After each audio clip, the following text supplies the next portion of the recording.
Okay.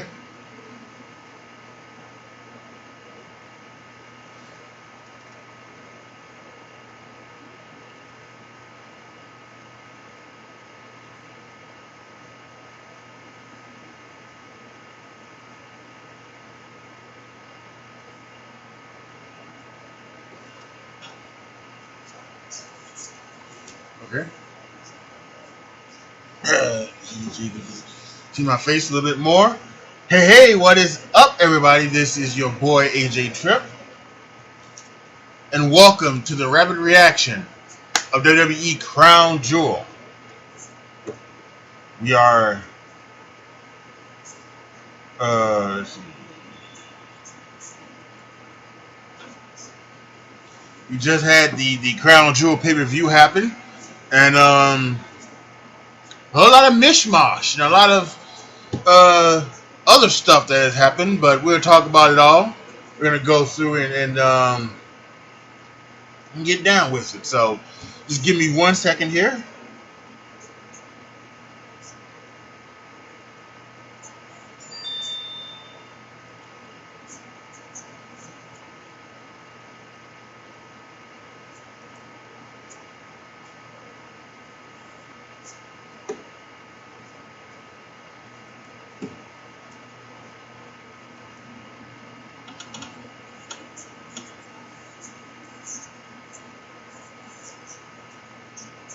Okay, send out a tweet telling everybody to come watch. So let's go ahead and let's get started, right?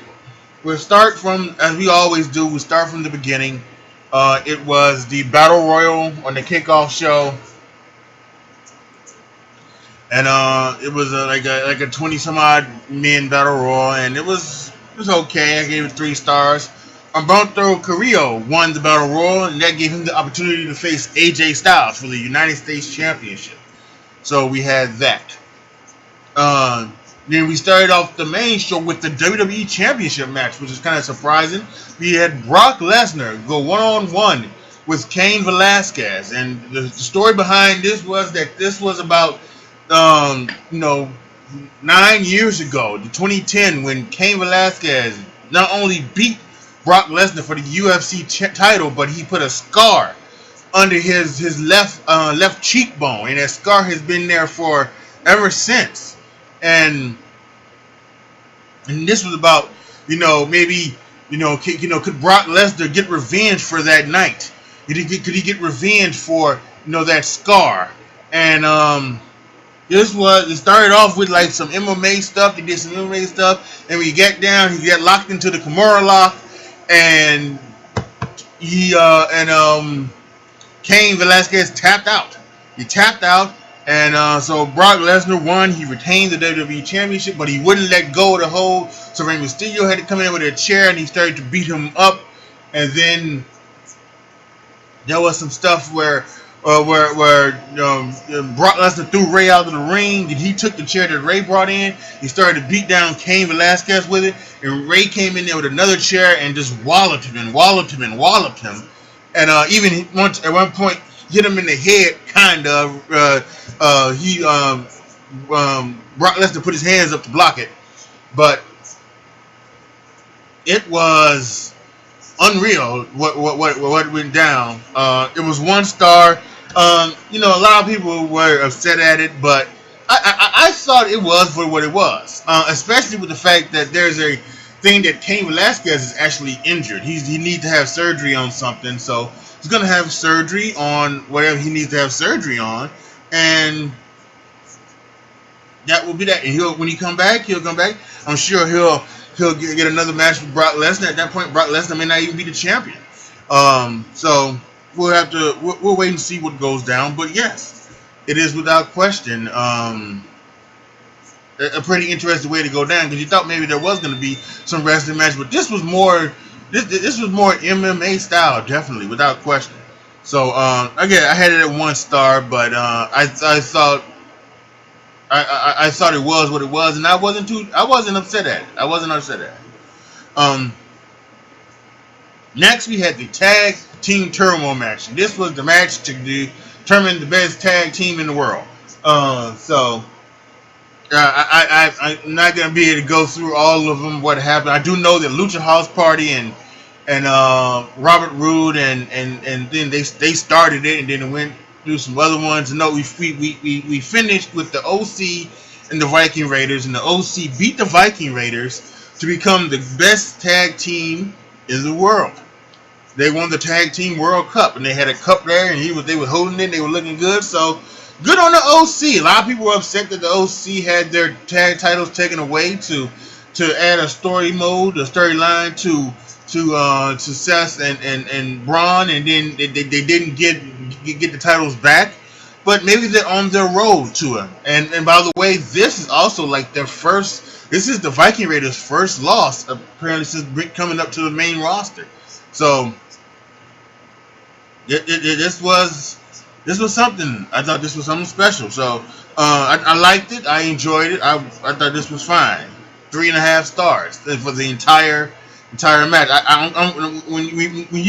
When I do a gauntlet match, I grade the entire gauntlet match. I just don't grade this individual matches. The entire one, and the entire one. This was a fun one for me, so I gave it 3.5 stars.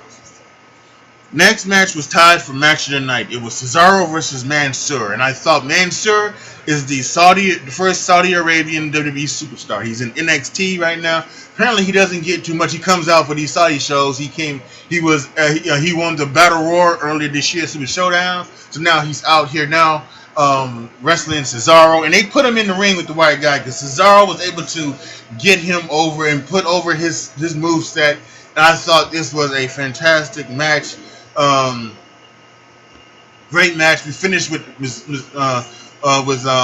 Cesaro. He had hit a deadlift gut wrench suplex from like the second rope and from the turnbuckle in the early. He went for it again, and Mansoor reversed it to a sit-out power bomb. Went to the top rope, hit a beautiful moonsault for the victory. So good on there. They bring Mansoor out for the Saudi shows. They probably need to do more with him other than just have him, because right now it just seems like he's only here to do the Saudi shows. But otherwise they talk about he doesn't do much on NXT, and he wins like in house shows, but he doesn't do anything on television. So we'll have to wait and see. Afterwards, he had a great interview in the ring. Talked about what he wants from being a WWE superstar, and about Saudi and everything like that. Talked in the Saudi language. So yeah, overall, I thought this was a really, really fun match. Really, really good stuff here.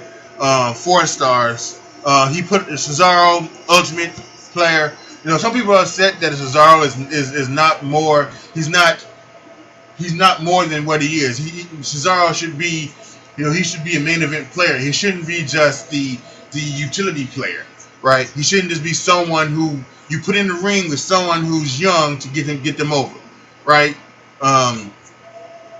He should be the one trying. He should be the one getting over. But it was really, really fun. So I think Cesaro is fantastic at what he does. You could have put 2 guys, I think, in the ring with Mansoor. I think you could have put Cesaro, and you probably could have put in AJ Styles. And since he already won a Battle Royal, I think it was smart not to put him in this one, put him in this Battle Royal for this one. So Mansoor with the victory. Next, we had our second big star-studded match. We had Tyson Fury versus Braun Strowman. And I'm trying to see how this was going to go down. And Tyson Fury. I was listening to the Wrestle Talk guys while I was watching the show, because they was doing live streams. There was a lot of live streams going on today from all of the wrestling channels. Most of them were watching it. Some wasn't. Brian Zane, Wrestling Regret, he wasn't watching. He was doing 2K stuff, so 2K20 stuff with WWE. But yes, so I was listening to them, and later on, Lori Blake, he had talked about that there was a tweet from Adi Pacitti that said that he was giving Tyson Fury credit, and so they didn't really think that he did some. He was very good. And listen, I think he was, yeah. I mean, there was some stuff. His selling was kind of stiff. His selling was kind of stiff. I think he didn't, he maybe didn't know everything about how to do things. And some of it in kayfabe, you can say, well, he's just learning the ropes of wrestling, so he's trying to figure out what to do. But some of it was not good. Not everybody can be Lawrence Taylor. Not everybody can be Lawrence Taylor. Not everybody can be Ronda Rousey. And by the way, Ronda Rousey had, she had taken lessons. She had done stuff with Brian Kendrick, and then of course she was in the ring with two ring generals in Triple H and Kurt Angle. So she had, not near. You can't have a Ronda Rousey with everybody. But I think what he did he did enough. He did enough. There was a one spot where he had knocked Braun Strowman had knocked down Tyson Fury, and he sat up like the Undertaker. Tyson Fury's a wrestling fan. I'm sure he's an Undertaker fan, so that was really good. So yeah, so the finish was they were on the outside. Braun threw Fury in the ring. He would get up on the ring, and Fury knocked him out for a count out victory. Count out victory. So Tyson Fury won. Braun Strowman, to get his heat back, came in the ring and power slammed him. Tyson Fury kind of no-sold it. He really immediately got back up and started taking off his stuff and challenging him back. So, but you knew that's what was going to happen, and I think that was probably the right way to win the victory. It was the way to, you kind of figured they were going to try to put in the knockout thing, just like just how they did with just how they did, how they had Floyd Mayweather knock out the Big Show with brass knuckles. It wasn't going to be a straight victory. There was going to be some shenanigans, and this was a counter victory. It was 2 stars. I don't think it was as bad as some people might say it was, but again, it wasn't great as well, obviously. But next match was the United States Championship match between AJ Styles and Humberto Carrillo. And listen, I don't think crowd wasn't really into this one. And this match wasn't like the match they had at Raw. This was just, it was some good stuff. But I think both guys were just going through the motions kind of here, because they knew they had the big 3 matches coming up. So I think they did what they did to just go out there and have a good match. And AJ hit the phenomenal forearm on Humberto. He won the match, and then him and the OC stood in the ring with the trophy and the United States title, and they did the 2 sweet and everything like that. So I had it at 2 3/4 stars. The next match was maybe the biggest part of today. It was announced yesterday, I believe, that there was going to be a women's match for the first time ever in Saudi Arabia, and it was Lacey Evans versus Natalya, and this was incredible. So the way it was that Natalya, I think she had her ring gear, but Natalya's ring gear is also it's not on the sexual side. It's not sexual at all, but it is. She can have things where she can have cutouts, and show her skin and things like on her legs or on her side or something like that. So they had her wear one of her Heart Foundation T-shirts or one of her T-shirts. And Lacey Evans, has really scandalous. It's not scandalous, but it would be scandalous over there. She's got like the old school swim trunks and fishnets and everything like that. So she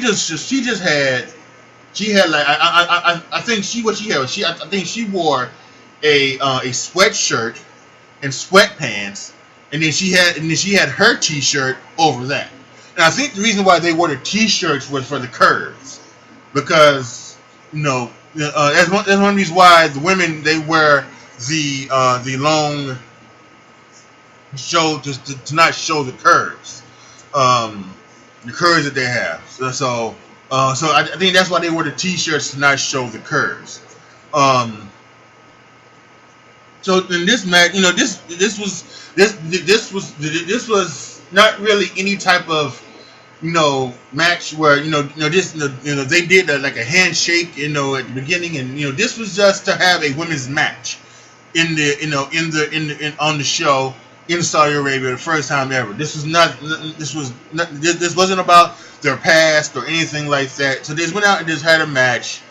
They did the simple stuff so that nothing. They did some of their big spots, like Lacey Evans did her flipping, twisting moonsault from the turnbuckle. Natalia did all of her stuff, but they just did basic stuff to wrestle. Again, I was listening to the Wrestle Talk guys. They were calling it boring. Maybe it was boring, maybe it wasn't, but that's not the main thing. The big thing was that we had a first ever women's match, and you can be cynical about this all you want to. You can be cynical that this is like a PR stunt, for Saudi Arabia, perpetrated by WWE, or this is a WWE PR stunt to say, listen, we are the people that can, we had the first ever women's stuff in Saudi Arabia, or whatever you can, we helped make this happen, whatever you want to say. But the fact is that it happened. It happened. We had women wrestling in Saudi Arabia. The first time, women weren't even able to come over there. It was something to have what's her face, Renee Young, go over to Saudi Arabia to commentate. That was a big deal. I think she went last Crown Jewel, and she went earlier this year, for Super Showdown. So there was a lot, and so there was a lot. So it was just a lot of things. Lana, she came over there. She made an appearance at the beginning of the next match when she had Bobby Lashley, and she came out there telling Bobby Lashley, and then she walked off. She didn't stay out there, but she was all covered up because she's even sexier than Lacey and Natalia, a lot more curvier. But she was all covered up. But I think that's the biggest thing. Again, the guys over at Wrestle Talk, all the guys who come in and do the super chats, they were talking. They were talking about some of the things, and a lot of people they're confused. They're confused that it's so good that it's history, but it's so bad that it is what it is. And some people are saying that how can we be happy but the way that they treat women over there and things like that. And while I can understand that feeling, I also think that maybe let's give them a chance to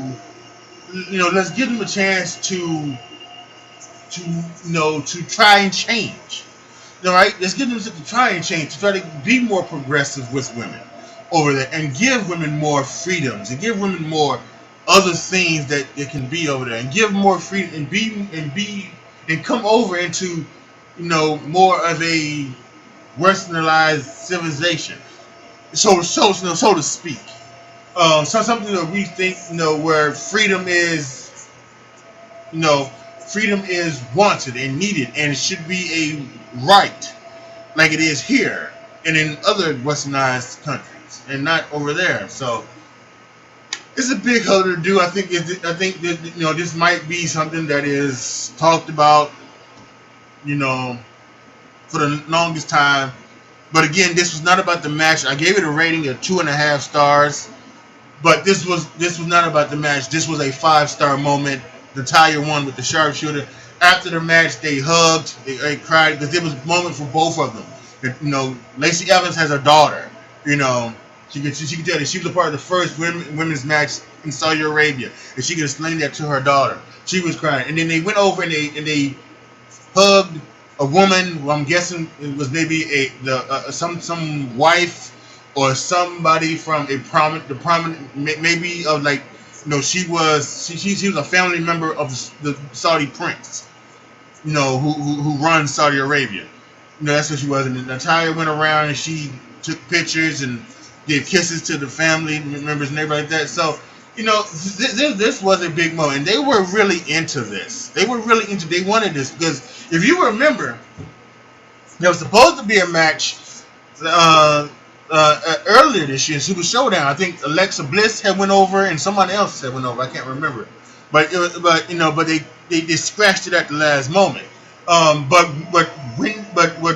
they went through the matches and they showed that it was going to be Becky Lynch versus Lacey Evans, and it was going to be Bayley versus, I forget who did, Ember Moon, I think it was, or it might have been someone else. Charlotte Flair, maybe.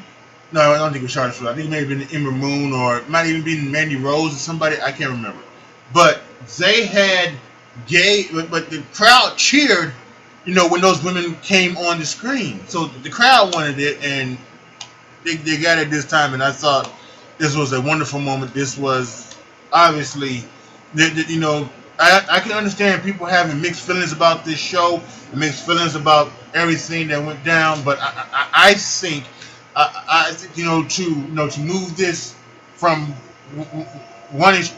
one thing to another extreme, I will always say that whatever you think about George W. Bush and how he went about what he did and everything like that, if he lied, it certainly seems like he did, and everything like that.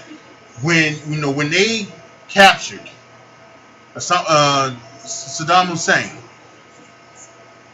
and you can see the children and the people of that country, they were so happy that they were under that they had come off from under the tyrannical run of Saddam Hussein, and they were so happy that yeah, maybe this was one of the things where it was the way he went about it maybe wasn't as good, but it turned out to have a good ending. And I think maybe that's what this is. Maybe you might think, well, this is, I think some people have said, maybe this is blood money, something like that. But but maybe this right here, this match, will maybe be help be the start of something better for the women of Saudi Arabia. So, that's all I'll just say about that. But I thought it was a wonderful moment, the best moment of the evening so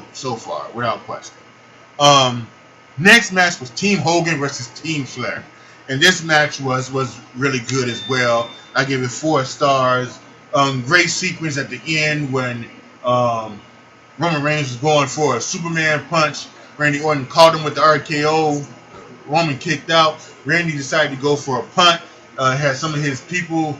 Then Shorty G intervened, and then Randy went for an RKO on Ali. Ali did his special block that he does, and everything like that. Ricochet got involved, and then Roman Reigns hit a spear on Randy, and he got the win victory for Team Hogan. And Roman Reigns was really over, and he was really over in Saudi Arabia, big time. So yeah, and at some point I'll have to get back. I have to get back talking about Roman Reigns and everything like that. So we'll have to talk about that maybe in the near future. So then that was that. So then the final match was the Fiend versus Bray Wyatt versus Seth Rollins for the Universal Championship. Falls count anywhere, match cannot be stopped for any reason, right? And so if you guys didn't see it, I ripped the Hell in a Cell match like no other, because I hated it. I hated the fact of what they did.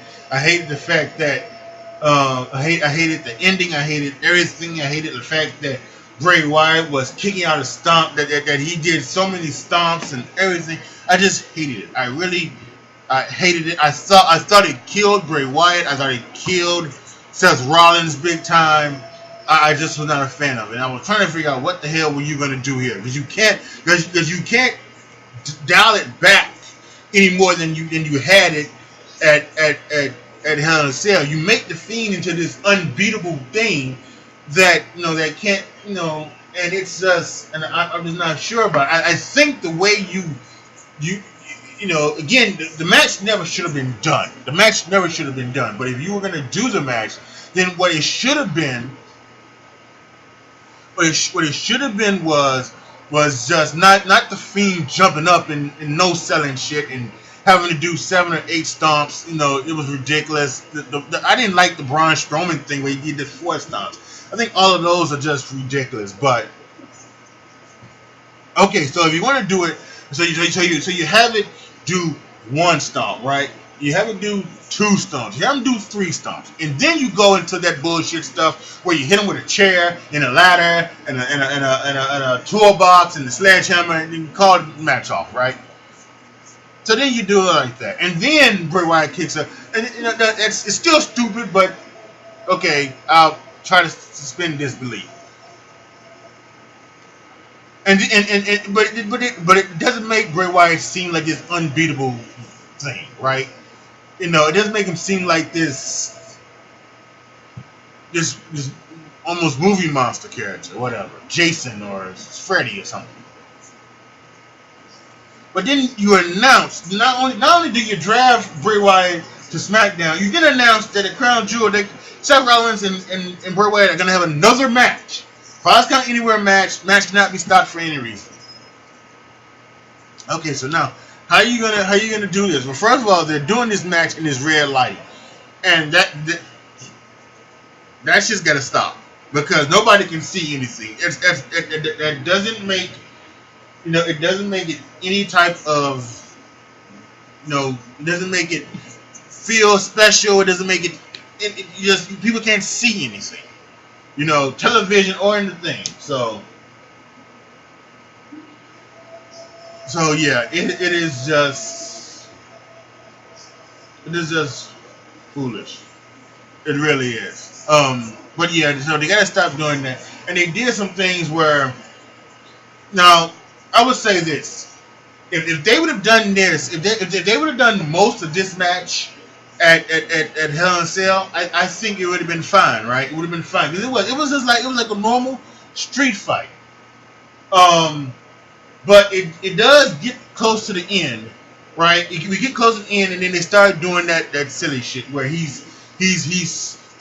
gives Bray Wyatt a stomp. I believe it was the 3rd stomp, and Bray Wyatt just jumps right back up, and you go, oh, nice, yeah.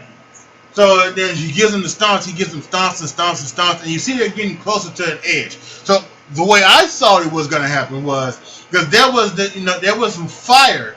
When Seth Rollins came out, he had fire pyro. So I thought they were getting close to the fire, and then what's his face was going to activate. Seth Rollins would activate the pyro would burn Bray Wyatt. Obviously, it wasn't it was going to be like some type of smoke, something like it wasn't going to be real fire, something like that. And then he was going to beat him that way, right?